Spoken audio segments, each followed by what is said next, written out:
I caught my wife cheating with an old fling on a hike. Turns out, she and her friends had been secretly using him for thrills behind my back. I, Ali, 38, am currently on a camping hiking trip with my wife Liv, 36, and 3 other married couples, Dom and Kate, Sean and Sarah, Bill and Miranda, as well as Liv's longtime friend Ian, 38, and his boyfriend OD, whose real name is Orlando, and no, he was not named after the dog from Garfield. We're all in our mid-30s to early 40s and enjoy spending time outside. We've been wanting to go on this hike for a while. We camp at night and walk throughout the daytime. Everything was great until early evening on the 3rd day of our 8-day journey. We stopped to camp and my wife and I decided to explore the surroundings. We discovered a little waterfall feeding into a creek that followed the trail we had been trekking. It was roughly 5 feet tall and flowed largely onto rocky rocks below. My wife stated that she wanted to rinse off in the stream and waterfall but did not want to soak her clothes. I urged her to go for it because we weren't far from the others and the location was secluded enough. I responded, "If you make it quick you could be in and out in no time." She did exactly that, lingered for a moment before stepping out and air drying with a tiny towel. Ian arrived unexpectedly from behind some trees after she had quickly put her shorts and panties back on. My wife was still topless. Here's where everything got weird. Neither of them responded. She proceeded to dress casually, and Ian approached as if he had seen her naked 100 times before. He told us that Dom wanted us to know something, but I can't remember what. My wife and Ian exchanged small talk before we all headed back to camp. It is now day 5. The hiking track leads to a small town, where we want to spend the night at a local inn to rest, resupply supplies and recover. For the past 2 days, I've been thinking about what happened at the waterfall. I tried to keep my thoughts hidden, but my wife questioned me this morning why I was so quiet yesterday. I told her I was weary, but in reality, I can't stop thinking about something that happened between her and Ian previously. I would normally be less skeptical, but I know Ian is not gay. I've known him for around 8 years and consider him a friend. We husbands and OD are the outliers in this group, as the 4 wives and Ian have been buddies since college. I've asked my wife before if she's ever dated Ian, and she's always responded no. I also inquired if Ian and any of the other ladies in the group had ever been in a relationship, and she denied that too. I might be delusional, but their relationship felt too similar, especially since she was still topless. My wife is usually very conservative about her body, so her lack of reaction to Ian's presence struck me as odd. I have no tangible reason to believe anything is wrong, but I can't shake the sensation that there's more to their history than friendship. Am I being paranoid, or is this a red flag? I am really trying not to leap to conclusions. Update 1. It's early morning on day 6 and I wanted to give you all an update. I told my wife Liv about what happened at the waterfall. I wanted to talk to her while we still had some privacy before heading back out on the trail, and I'm glad I did. I started as non-confrontational as possible, simply remarking that it seemed strange that she wasn't concerned by Ian's presence despite the fact that she was topless. If she had responded in any other way, I would have dropped it, but she became really defensive immediately. "Is this why you've been moody? It's not a huge deal. Everyone has seen breasts before, including Ian. You have to grow up." This truly alarmed me. She rarely reacts forcefully until she feels bad about something. I probed harder and she grew more reactionary and defensive, attempting to deflect and belittle every question I posed, with a dash of gaslighting thrown in. I finally had enough and told her, "Either tell me what's going on or I'm going to confront Ian, who you know won't lie." This is when Liv revealed that she and Ian had a previous sexual relationship. I became enraged and demanded to know why she lied to me after I had previously asked her about it. She claimed she did not lie. They never dated. It was simply an FWB, friends with benefits situation before we became formal. I asked her, startled and agitated, "So you were sleeping with him when we first started dating?" She retorted, "You don't have to be so vulgar. I don't want to discuss this right now. Can't we have this conversation when the trip is over?" I said, "Absolutely not. Either you tell me everything now, or I'll start interrogating your pals." I believe she saw how serious I was and decided to reveal the whole truth. The first part I already knew. She had a string of bad relationships and dating encounters. Liv ascribed a large portion of this to not getting to know the other person before leaping into bed with them. When we started dating, she asked if we could take it slow. I accepted since I was also seeking for something unique and I was extremely intrigued in Liv. She said I could date others until we chose to be official, but I told her I didn't want to date around and preferred to focus on one relationship at a time. She stated it made her really happy. Then she divulged something that would shock everyone if it became public. Liv, Kate, Miranda, and Sarah all had comparable FWB situations with Ian while dating their current husbands. Kate, who is now married to Dom, became fed up with dating the wrong guys shortly after graduation. During this time, she and Ian became FWB. When she met Dom, she urged that they take it slow and get to know each other before becoming intimate. Kate stated it was simple because she was still sleeping with Ian, meeting her sexual needs while focusing on the emotional part with Dom. Ian was happy with the arrangement, assuring her that it was all about finding her special someone. They would talk about Dom and sleep together, and when Kate realized she had found the one, they ended the FWB arrangement and she began her sexual relationship with Dom. They eventually got married. Kate later informed the other women about their agreement.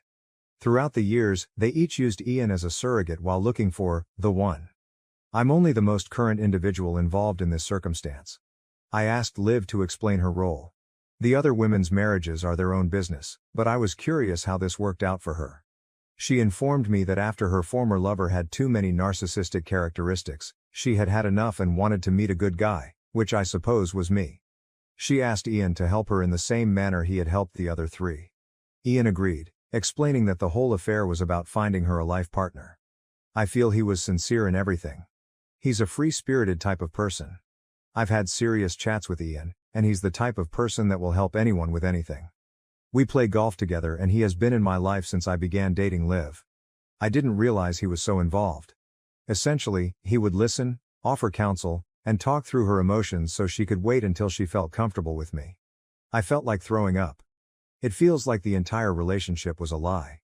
Despite this, I continued to seek answers. I asked when she quit seeing Ian. She claimed it was when we became official. I told her that I thought we were formal when we agreed to date, so I asked her when she considered us official. She explained, dating does not constitute two people as a couple. When you asked me to commit and we had our first intercourse, we were official.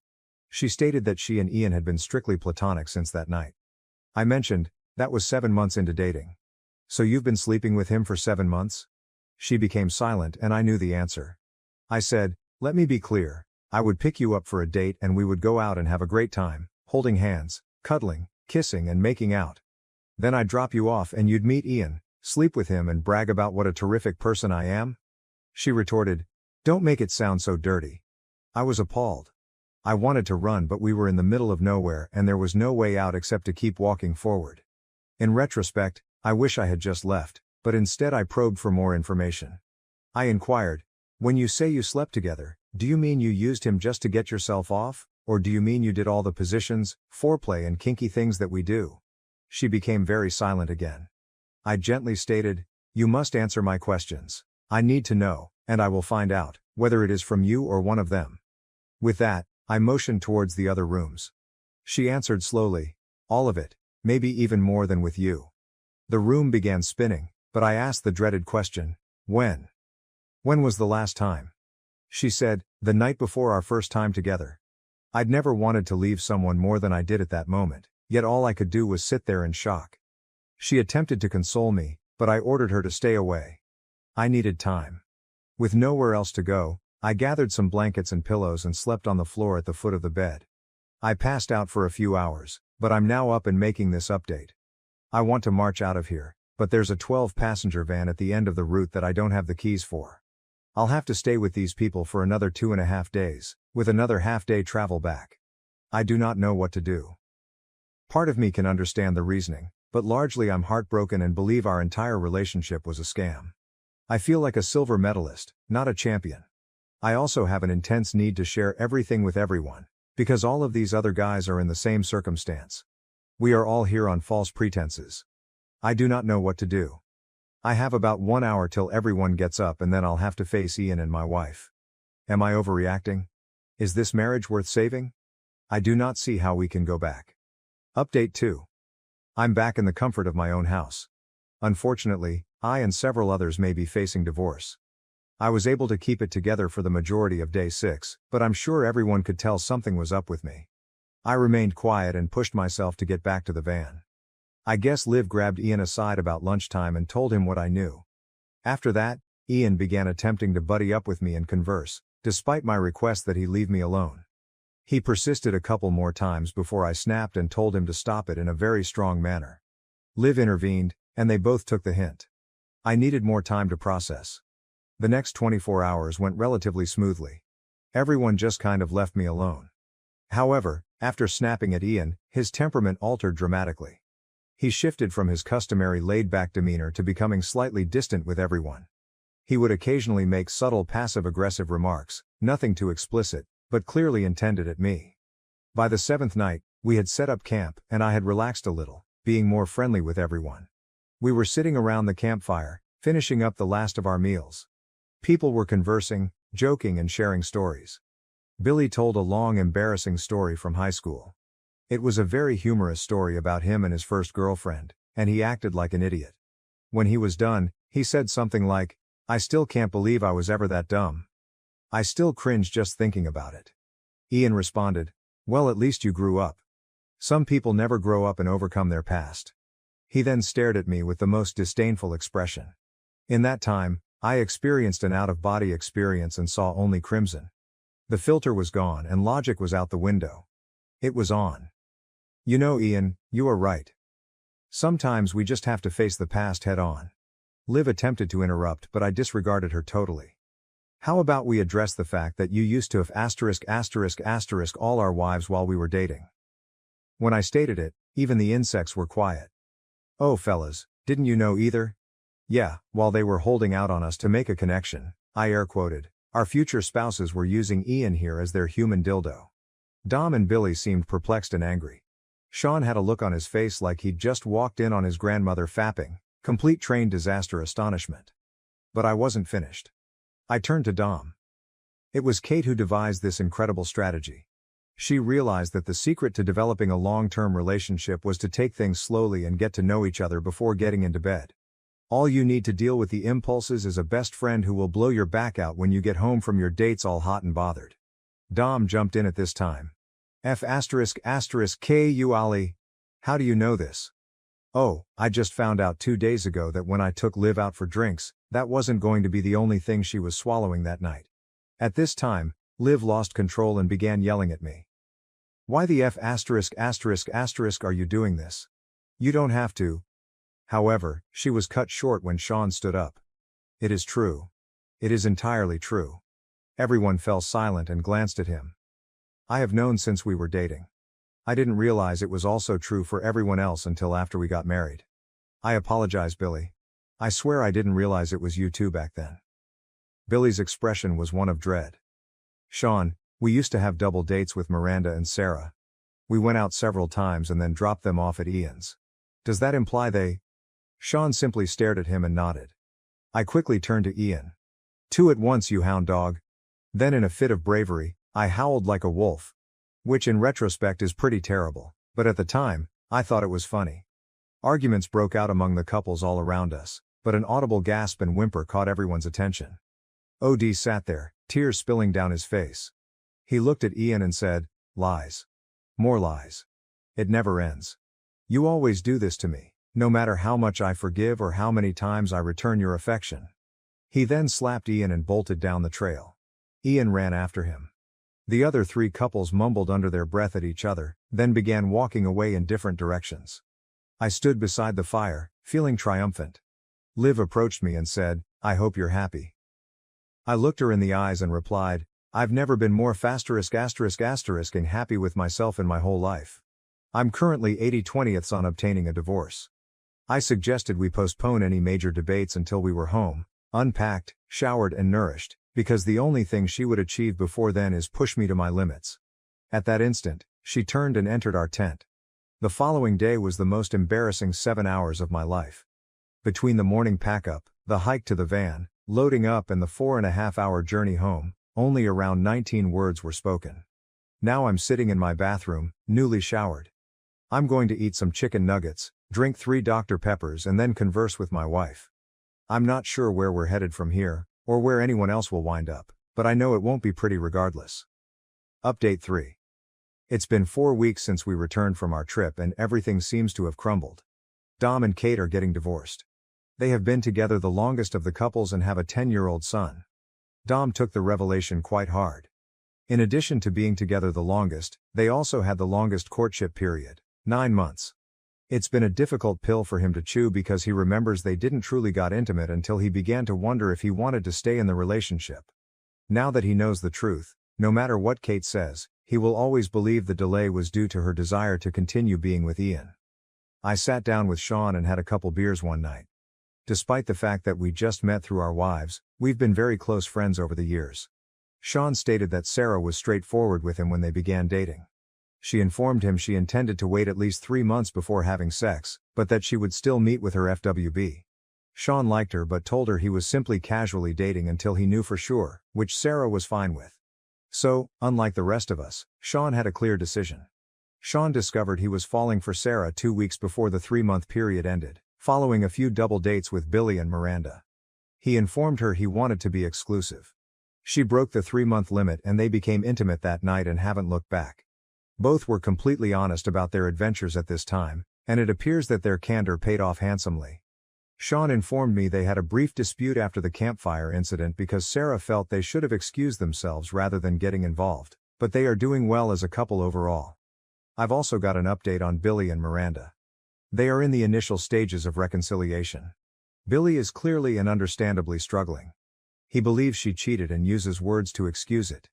They dated for 6 months before getting married, and they have 3 children under the age of 7, so they both believe they must try to make it work for the kids. Billy's toughest challenge is recalling dropping both Miranda and Sarah at Ian's on 2 consecutive occasions, knowing she had a threesome arranged. It reduced him to a shell of his former self. Miranda appears to have attempted to explain that they only did something on one of those nights, and it was more akin to a reverse train than a full threesome. Once again, semantics are used as an excuse. Sean assures me Miranda is speaking the truth, because Sarah was the second party and acknowledged it wasn't a true 3-way. But honestly, does it matter? Ian reached out to apologize. I told him to F*** himself, then blocked him. OD also reached out. I guess my revelation was the final straw for him. We have actually talked quite a bit over the last few weeks. We actually talked a lot over the course of a week, despite the fact that we had previously merely been cordial acquaintances. It turns out that Ian and OD had been on and off for 15 years. Ian presents a laid-back, selfless appearance to everyone else, but OD knows him to be incredibly self-centered and manipulative. Ian frequently breaks up with OD for brief periods of time or claims they are on a break so he can do whatever he wants without being labeled a cheater, only to return once he has had his pleasure. Looking back, OD sees that at least 2 of these breaks occurred during these dating situations. However, OD is the most upset since he has tolerated it for so long and has given Ian numerous opportunities. He says this was the final straw. He's returning to Santa Barbara and leaving Ian and the cold, nasty Midwest behind for good. Despite our exhaustion after the hike, Liv and I had the longest chat. I informed her right away that I was not interested in arguing, disputing, or anything like that.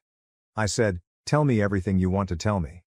I will not interrupt or ask questions until you finish, then I demand the exact same courtesy." She agreed. Her letter was filled with apologies and explanations. She would admit it was wrong, then explain why it was okay or point to a positive conclusion. She expressed her disappointment and hurt with how I behaved at the campsite, but she also realized that Ian deserved equal culpability for poking the bear. When she finished, she asked if I had any questions. I replied, "No." And then I began. I informed her that our entire relationship is based on false pretenses. I can see where you were coming from and why you tried the entire FWB thing. Your 3 best friends did it and scored excellent husbands before you. But on some level, all 4 of you had to understand that starting a relationship like this was wrong. It was tremendously distressing to learn that you were sleeping with someone else while we were getting to know each other, and I believe it impeded the natural progression of our relationship. I added, it has significantly altered my memory of our early days together. Do you remember that fantastic day we had approximately 4 or 4.5 months into our relationship? We spent the day together. It finished with us back on my couch, kissing, your shirt off, and me caressing you over your shorts. It was getting quite hot.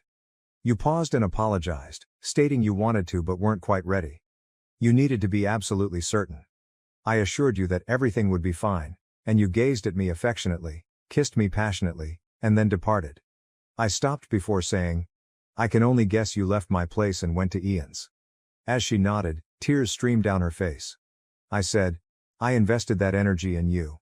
You chose to give it to someone else rather than returning it to me. I might have been able to get over this if it had ended in the first or second month, when we were more relaxed. But after that, we spent a lot of time together and you maintained your relationship with him until the day before we became official. You enjoyed having us both. You did whatever mental gymnastics were required to justify it to yourself. I told her, you may not realize it, but this last portion is the toughest part of it all for me. Learning that you were far more adventurous and exciting with him is like a dagger to the heart. It makes me feel like I'm second best, like I'm the retirement plan you choose, just good enough. She interjected saying, no, not like that, I love you. He was only having sex, it was not real. That's how it is when they don't matter. It's simpler to be free and wild then. And so on. I waited for her to finish before saying, remember, we agreed it was my turn to talk. Afterward I remarked, I see your point of view, but it is not mine. As your husband, I believe it is my responsibility to give you my full energy, emotional, physical, cerebral, and sensual. I believe I have accomplished this during the past 8 years. I believe you have given me your best in some areas, but I now see I have not received your best in others. And as a male, I have to acknowledge that sensuous energy is really essential to me. The fact that you did not trust me with all of your sensual energy was the determining factor. I do not think I can recover from this, and I want to file for divorce. The scene became chaotic from there. She started crying hard, asking, giving herself and pleading with me to start over. I eventually removed myself from the situation. Later, she mentioned that we were just in an emotional state right now and that I needed to give it some time. This gave me pause, and I agreed to her terms of 3 weeks. As I previously stated, it has been 4 years, and my feelings have been consistent. We met with a joint divorce lawyer, who will represent both of us. There are no children involved and we both want to sell the house, so the initial meeting went smoothly. She has been tremendously depressed, as have I, but this is for the best. Sometimes things simply don't work out. Thank you very much.